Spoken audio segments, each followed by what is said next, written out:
viver em sociedade, o homem precisa se comunicar. Pode ser uma mensagem na geladeira, uma conversa no telefone, um e-mail, um assovio, uma discussão olho no olho. Pode ser uma aula, uma palestra, uma notícia de jornal, um programa de rádio, um livro publicado. Não há nada de novo nisso. O homem sempre buscou formas de se comunicar. Por que então falamos em era da comunicação?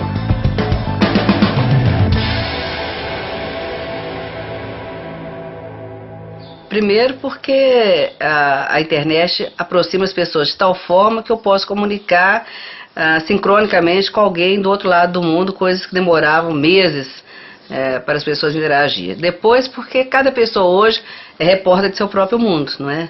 As pessoas hoje podem se posicionar sobre qualquer fato, publicar no seu blog, entrar no jornal e fazer um comentário sobre um fato que acabou de acontecer. Então acho que a internet possibilita uma comunicação em rede, né? Uma divulgação da realidade instantaneamente em rede. Ainda tem esse outro paradigma, que você sai de uma indústria cultural, vou botar isso entre aspas, né? Você sai de uma indústria cultural centrada num polo emissor forte. As grandes redes de televisão, os grandes conglomerados jornalísticos, etc., que emitem a partir de um polo forte para a massa de maneira geral. Então você tem aquele momento da comunicação de massa, que é uma comunicação unilateral e talvez vertical do ponto de vista de distribuição de poder, né? O poder estaria nas mídias e não exatamente no receptor delas, mas a possibilidade de democratização que a internet coloca é real, né? E nós começamos a perceber uma outra coisa curiosa, inclusive, não só no universo escolar, mas no próprio universo publicitário. As pessoas estão começando elas mesmas a produzirem. Tudo isso tem um impacto na forma como as pessoas trabalham, se divertem e, é claro, aprendem. Hoje um telefone celular serve muito bem para envio de mensagens por e-mail, registro de vídeo, envio de vídeos e trabalhos. Eu posso inclusive ter apresentações em PPS no meu celular, esse tipo de coisa, de forma que esse aparelhinho é extremamente útil. Essa presença da mídia é inegável, desse tipo de mídia é inegável, não há como, e a escola sempre foi um pouco refratária a mudanças. A escola sempre ficou um passo atrás, e eu acho que não é o caso. Eu acho que na hora que se muda um paradigma, tem-se que mudar a forma de tratar isso, porque a escola faz parte de uma sociedade, a mídia faz parte da sociedade, a sociedade é mediatizada, a sociedade pensa de acordo com a lógica de mídia, e a escola também vai ter que pensar para poder cumprir o seu papel. Esta professora de espanhol percebeu que as ferramentas digitais poderiam ajudá-la a resolver um desafio. Como dinamizar a aprendizagem da língua e a prática oral, tendo apenas uma aula por semana? Bom, os alunos de espanhol têm 1h20, mais ou menos, por semana. E eu percebi que, na verdade, uma vez por semana é pouco tempo de aula, porque eles praticavam aqui, mas logo ficava uma semana sem prática. Então eu achei muito importante que eles pudessem comunicar fora da sala de aula. Então pensei na internet. Então fiz uma pesquisa, procurei várias ferramentas, perguntei também para eles. A maioria deles conhecia os áudios, porque eles baixam para o celular, e conheciam os blogs.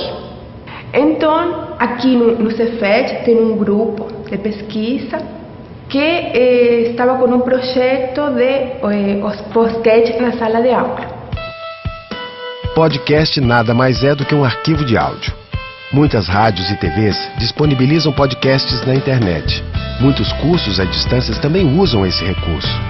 Qualquer pessoa pode gravar o seu podcast pessoal e publicar na internet. Hoje, Ana e seus alunos não conheciam muito bem a ferramenta, mas com um pouco de ajuda, descobriram no podcast uma ferramenta para praticar o espanhol.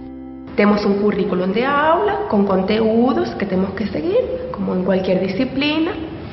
Eles faziam a pesquisa durante a semana e compartilhavam logo depois no Facebook, no Twitter, por e-mail, em diferentes ferramentas, e podíamos ver o texto, ler o texto e corrigir o texto de forma colaborativa. Então cada um preparava seu roteiro, chegava com esse roteiro na sala de aula e gravava o áudio. Cada um escolheu o tema que mais gostava, então isso foi uma coisa que ajudou bastante. Cada um falava do que gostava e do que tinha maior entendimento. O processo de gravação depois, cada um compunha as suas pautas, o seu texto, a professora corrigia com a gente, e no processo de gravação foi muito trabalhoso até, de certa forma, mas foi bem legal pelo resultado que a gente teve. Buenos Aires é uma das ciudades mais lindas da América Latina. Muito além de los principales pontos turísticos, tiene uma bela arquitetura, su cultura, vida nocturna e Plaza de Mayo. Com várias turmas dos alunos de espanhol, temos um blog que é comum a todos, e eu colocava todas as semanas os áudios que tínhamos produzido durante essa semana. Logo depois também publicávamos nas redes, tanto no Twitter como no Facebook. Isso era muito legal, porque muitas pessoas podiam comentar. Então o aluno via como seu trabalho era reconhecido. Motiva muito o aluno, porque, por exemplo, tinha outros professores que comentavam, falando que era interessante, falando se tinham gostado, ou fazendo críticas também. Há algum tempo que se diz que o ensino de línguas, por exemplo, é o ensino para a comunicação. No entanto, esse ensino ele ficava dentro da sala de aula, didatizado, simulado. E hoje os professores, usando a internet, colocando seus alunos para utilizar as ferramentas da internet, há possibilidade de se fazer práticas sociais da linguagem reais, né? Quando eu digo práticas sociais, é o aluno poder não apenas simular que ele está escrevendo uma carta para alguém criticando alguma coisa, mas fazer essa crítica em um blog, por exemplo, onde outras pessoas podem entrar, interagir com ele e comunicar. As ferramentas que nós temos hoje, o próprio celular, as máquinas fotográficas, são de uso muito fácil. Então, qualquer pessoa hoje é capaz de fazer um vídeo, é capaz de fotografar, editar a fotografia e publicar na internet, fazendo com que outras pessoas vejam e interajam com o autor desses produtos. Pesquisas mostram que os jovens usam a internet e o celular para ficar em contato permanente com os colegas da escola, mesmo após o horário de aula. Eles chegam a trocar dezenas de mensagens por dia, falam sobre muita coisa, mas raramente usam este espaço de comunicação para discutir o conteúdo escolar. Essa interação ela pode ser mediada pelo professor, o professor pode fazer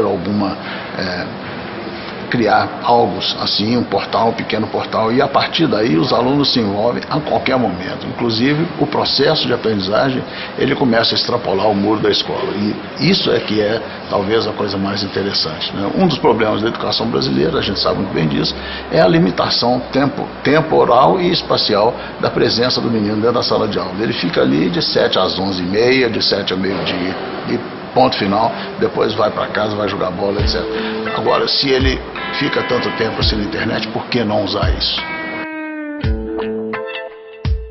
A professora de português desta escola resolveu criar um espaço de colaboração online entre os alunos. Para dinamizar o ensino de português, ela decidiu usar uma das ferramentas mais difundidas hoje em dia, o blog.